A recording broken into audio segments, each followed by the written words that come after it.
కు తమ భూమిని ప్రభుత్వం గుంజుకుంటుంటే ప్రతిఘటించినందుకు మా భూమి మేము ఇయ్యం అని చెప్పిన పాపానికి ఇవాళ కొడంగల్ నియోజకవర్గంలోని లగచర్ల గ్రామానికి సంబంధించిన గిరిజన రైతులు, దళిత రైతులు, బలహీన వర్గాల రైతులను గత 30 రోజుల పైచిలకు జైల్లో పెట్టిన నికృష్టపు ప్రభుత్వం రేవంత్ రెడ్డి ప్రభుత్వం.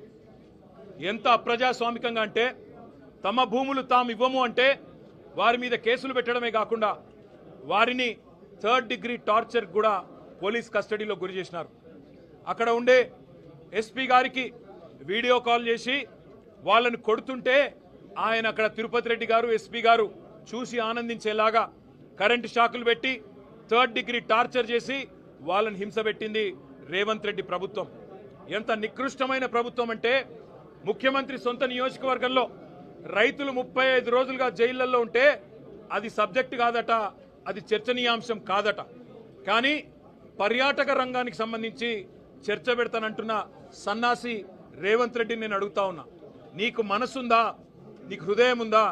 నీ నియోజకవర్గంలో నిన్ను ఓటేసి గెలిపించిన ప్రజలు, నిన్ను ఓటేసి ముఖ్యమంత్రిని చేసిన ప్రజలు జైళ్లలో ఉంటే సిగ్గు లేకుండా పర్యాటక శాఖకు సంబంధించి నేనేదో చేస్తాను, పాలసీ పెడతానంటూ ముందుకొస్తున్నావే, సిగ్గుందా అని అడుగుతా ఉన్నా.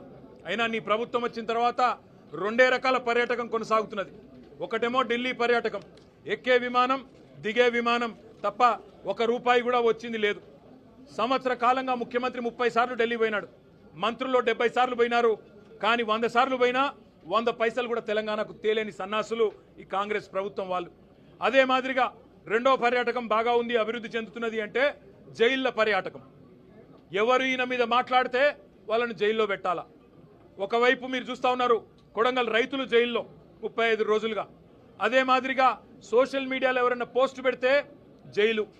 ఆఖరికి ఎల్ఎన్టీ లాంటి ప్రముఖ సంస్థ, అంతర్జాతీయ సంస్థ, దాని సిఎఫ్ఓ ఒక్క మాట అంటే మీ ఫ్రీ బస్ వల్ల మా రైడర్షిప్ తగ్గింది అంటే నిన్ను కూడా జైలుకు పంపుతాననే ఒక నియంతృత్వ పోకడ ఏదైతే ముఖ్యమంత్రి రేవంత్ రెడ్డి పోతా ఉన్నాడో ఆయనకు ఒకటే చెప్తా ఉన్నాం. ఇవాళ గిరిజన రైతులు ఎవరైతే కొడంగల్ రైతులు, కొడంగల్ బిడ్డలు సంగారెడ్డి జైల్లో ఉన్నారో, చెర్లపల్లి జైల్లో ఉన్న మా నాయకుడు పట్నం నరేందర్ రెడ్డి, మాకు న్యాయ వ్యవస్థ మీద నమ్మకం ఉంది, న్యాయం లభిస్తుంది. మేము శాసనసభ వేదికగా ముఖ్యమంత్రిని ఒకటే అడుగుతున్నాం, నీ అయ్య జాగీరా తెలంగాణ, నీ అయ్య జాగీరా కొడంగల్, భూమి ఇయ్యా, నా సొంత భూమి నేను ఇయ్యా అంటే జైల్లో పెట్టేందుకు ఎవరు నువ్వు? నియంతవా, రారాజువా, చక్రవర్తివా? ఏమనుకుంటున్నావు? నీకు నువ్వు ప్రజాస్వామ్యంలో అత్యున్నత వేదిక శాసనసభ. ఆ శాసనసభ